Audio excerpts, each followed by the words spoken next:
राजस्थान के सभी पेंशनधारियों को मेरा नमस्कार। MS news Hindi YouTube channel पर साथियों आपका एक बार फिर से स्वागत है। तो आज का टॉपिक बेहद खास रहने वाला है, खास करके पेंशनधारियों के लिए।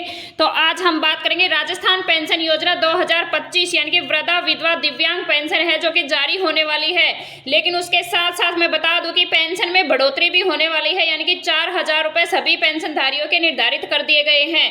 लेकिन उसके साथ साथ कई पेंशनधारियों की पेंशन भी बंद होगी। तो हम वीडियो में बात करेंगे कि ऐसे कौन से पेंशनधारी है जिनकी वीडियो बंद होने वाली है, और उसके साथ में जो पेंशनधारी है जिनकी पेंशन अटकी हुई है 2 से 3 माह की, तो उन पेंशनधारियों की भी पेंशन है वो अभी आ चुकी है, यानी कि सबको मिलने वाली है। तो वीडियो में बने रहें। आज के समय में जब महंगाई लगातार बढ़ रही है तो हर व्यक्ति चाहता है कि बुढ़ापे में उसकी आर्थिक कठिनाइयों का सामना न करना पड़े, खासकर वे लोग जो समाज के कमजोर तबकों में आते हैं। लेकिन जैसे बुजुर्ग, विधवा महिलाएं और दिव्यांग व्यक्ति, उनके लिए पेंशन योजना जीवन रेखा की तरह बन गई है, क्योंकि उनको कोई सहारा या आर्थिक सहारा नहीं होता है, तो वो पेंशन के ऊपर ही डिपेंड रहती हैं। इसी दिशा में सरकार ने नवंबर 2025 से एक बड़ा कदम उठाया है जो लाखों जरूरतमंद नागरिकों को राहत देगा या बढ़ती हुई दिशा की ओर लेकर जाएगा। तो उस वीडियो में बने रहें। अभी तक आपने हमारे चैनल को सब्सक्राइब नहीं किया है तो MS news Hindi YouTube channel को सब्सक्राइब करना बिल्कुल भी ना भूलें। बड़ी घोषणा 15 नवंबर से शुरू होगा कि पेंशन रोल सरकार ने वित्त विभाग, सामाजिक न्याय मंत्रालय, राज्य सरकारों के साथ मिलकर पेंशन 2025 की शुरुआत करने का फैसला किया है। यह अभियान 15 नवंबर से 20 नवंबर तक चलेगा, जिसके तहत पिछली 2 से 3 महीना की जिन भी पेंशनधारियों की पेंशन रोकी गई थी उनको सभी को एक साथ भुगतान किया जाएगा।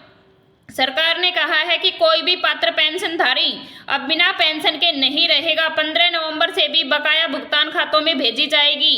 3500 राशि कैसे मिलेगी, यानी कि 3500 से 4,000 जो रुपए है पेंशन के, वो कैसे मिलेंगे। सरकार ने पेंशन की राशि को बढ़ाकर 3500 से 4,000 करने की घोषणा की है, लेकिन राशि का वितरण राज्यों के जिलों के अनुसार थोड़ा अलग अलग होगा। राजस्थान में वृद्धजन और विधवा पेंशनधारियों को 3500 से 4,000 और दिव्यांग पेंशनधारियों को ही मिलेगा। अन्यथा और पेंशनधारियों को 2500 रुपये जारी करने की बात कही गई है। सामाजिक सुरक्षा पेंशन योजना की अगर हम बात करें तो भौतिक पेंशन सत्यापन 2025 का अभी शुरू हो चुका है, तो अपना सत्यापन जरूर करवाएं। वृद्धा पेंशन, विकलांग पेंशन, विधवा पेंशन यानी कि जो पेंशनधारी हैं वो सत्यापन की ओर चलो सत्यापन करने, नहीं तो पेंशन हो जाएगी बंद। पेंशन की राशि पहले इतनी कम थी, लेकिन सत्यापन के बाद में अब 3500 से 4,000 मिलने वाली है, क्योंकि उससे जरूरतें पूरी करना मुश्किल हो गया है। सरकार ने इस समस्या को समझाते हुए वृद्धावस्था और विधवा दिव्यांग पेंशनधारी की जो न्यूनतम मासिक राशि है वो 4,000 कर दी गई है। वही दिव्यांग व्यक्तियों के लिए यह रकम 4,000 होने वाली है नवंबर 2025 से। तो पेंशन का सत्यापन जरूर करवाएं। अभी शुरू हो चुके हैं सत्यापन। रुकी हुई पेंशन वालों के लिए बड़ी राहत है। जिन लोगों की पेंशन रुकी हुई है उनके लिए सबसे बड़ी राहत यही है।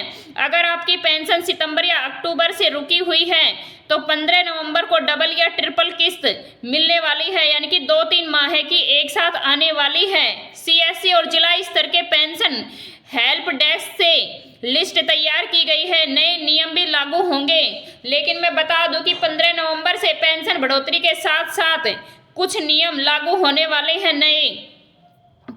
लाइफ सर्टिफिकेट और ई-केवाईसी करवाना अनिवार्य हो चुका है। बैंक सक्रिय और आधार लिंक जरूरी है।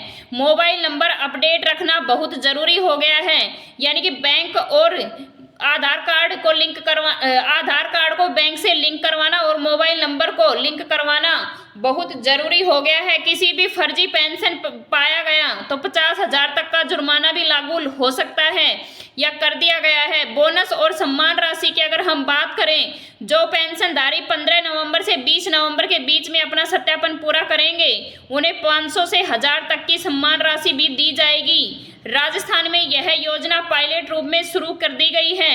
अगर हम बात करें पेंशन कब शुरू हुई थी, तो 2 अक्टूबर 2021 को राजस्थान के श्रम विभाग द्वारा मुख्यमंत्री वृद्धजन सम्मान पेंशन योजना शुरू की गई थी।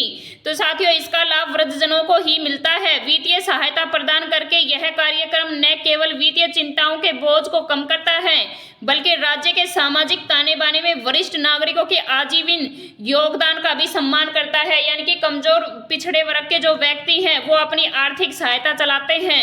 विशेष योगदान सम्मान पेंशन की अगर हम बात करें तो किसी भी उम्र के लोग 40% या उससे अधिक विकलांग हैं जिनकी उम्र 75 वर्ष से कम है, उन्हें पहले 1150 रुपये मिलता था, लेकिन अब उनको 2500 से 3000 रुपये कर दिया गया है। 75 वर्ष या उससे अधिक उम्र वालों को 1250 प्रति माह मिलता था, उनको 4000 के अंडर पेमेंट मिलने वाला है। कुष्ठ रोग पीड़ित लोगों को 2500 रुपये और सिलिकोसिस रोगों से पीड़ित हैं उनको 1500 रुपये। तो कुष्ठ रोग से जो पीड़ित हैं उनको 6000 तक की राशि करने की उम्मीद लगाई जा रही है। राजस्थान कृषक सम्मान पेंशन योजना के तहत किसानों को 1150 रुपये मासिक पेंशन दी जाती है। तो मैं किसान भाइयों पेंशनधारियों को बता दूं कि उनको 1150 रुपये या 1250 रुपये ही मिलेंगे, क्योंकि जो सम्मान पेंशन योजना में कृषक हैं उनका कोई पेंशन बढ़ोतरी नहीं है, जिससे सालाना कृषक सम्मान पेंशन योजना धारी भाइयों को 13,800 रुपये वार्षिक आय मिलती है या आर्थिक मदद मिलती है। राजस्थान कृषक सम्मान पेंशन योजना 2025 के साथ किसानों को आत्मनिर्भर और आर्थिक रूप से मजबूत बनाने के लिए केंद्र सरकार और राज्य सरकारें कई योजनाएं चलाती रहती हैं। लेकिन उसके साथ साथ मैं बता दूं कि अभी जो जरूरतमंद को सम्मानजनक जीवन देने की सोच का प्रतीक है, यानी कि यह बदलाव केवल पैसों का आंकड़ा ही नहीं, यह अपने देश को आगे की तरफ बढ़ोतरी के लिए भी बताया गया है। सरकार ने इस योजना को डिजिटल यानी कि डीबीटी के माध्यम से जोड़कर पारदर्शिता लाभ बढ़ाने का फैसला लिया है, जिससे कि फर्जी पेंशनधारी ना बढ़ सके। अब लाभार्थियों को सरकारी दफ्तर लगाने के चक्कर जरूरत नहीं है, ऑनलाइन आवेदन की सुविधा भी मिलेगी। समाज कल्याण विभाग की वेबसाइट पर जाकर घर बैठे ही ऑनलाइन आवेदन कर सकते हैं। इससे काफ़ी स्थिति में जानकारी की आसानी से देखी जाएगी। पेंशन की राशि सीधे बैंक खाते में डीबीटी सिस्टम से मिल जाएगी। अगर साथियों वीडियो अच्छी लगी है तो लाइक करें, शेयर